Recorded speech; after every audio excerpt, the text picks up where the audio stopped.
Welcome to Fairytale Fritz. Please make sure you listen to this recording in a location where you can safely fall asleep. If you enjoy fairy tales and bedtime stories, please hit the subscribe button in the bottom right corner and you will receive updates and more tales. Today's story is Grimm's fairy tale number 55, Rumpelstiltskin.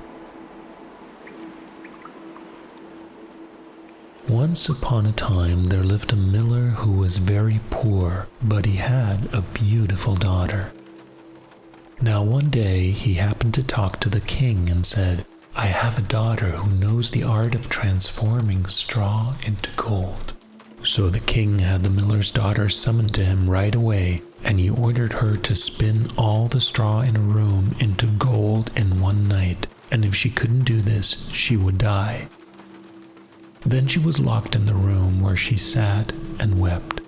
For the life of her, she didn't have the slightest inkling of how to spin straw into gold. All of a sudden, a little man entered the room and said, "What will you give me if I spin everything into gold for you?" She took off her necklace and gave it to the little man, and he did what he promised. The next morning, the king found the entire room filled with gold. But because of this, his heart grew even greedier, and he locked the miller's daughter in another room full of straw that was even larger than the first, and she was to spin it all into gold. Then the little man came again, and she gave him a ring from one of her fingers, and everything was spun into gold. However, on the third night, the king had her locked again in another room that was larger than the other two and filled with straw. "If you succeed, you shall become my wife," he said. Then the little man came again and spoke, "I'll do everything for you one more time, but you must promise me your firstborn child that you have with the king." Out of desperation, she promised him what he wanted. And when the king saw once again how the straw had been spun into gold, he took the miller's beautiful daughter for his wife. Soon thereafter, the queen gave birth, and the little man appeared before her and demanded the promised child. However, the queen offered the little man all that she could and all the treasures of the kingdom if he would let her keep her child.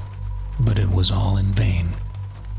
Then the little man said, "In 3 days I'll come again to fetch the child, but if you know my name by then, you shall keep your child." During the first and second nights, the queen tried to think of the little man's name, but she wasn't able to come up with a name and became completely depressed. On the third day, however, the king returned home from hunting and told her, "I was out hunting the day before yesterday, and when I went deep into the dark forest, I came upon a small cottage.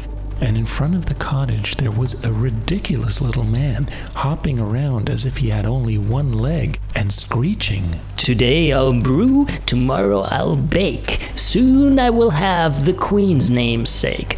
Oh, how hard it is to play my game, for Rumpelstiltskin is my name.'" When the queen heard this, she rejoiced. And when the dangerous little man came, he asked, "What is my name, your highness?" She responded first by guessing. "Is your name Conrad?" "No." "Is your name Henry?" "No."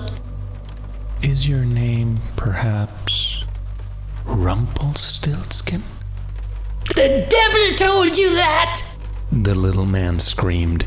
In his rage, he drove his right foot so far into the ground that it sank in up to his waist. Then, in a passion, he seized the left foot with both hands and tore himself in two. The end.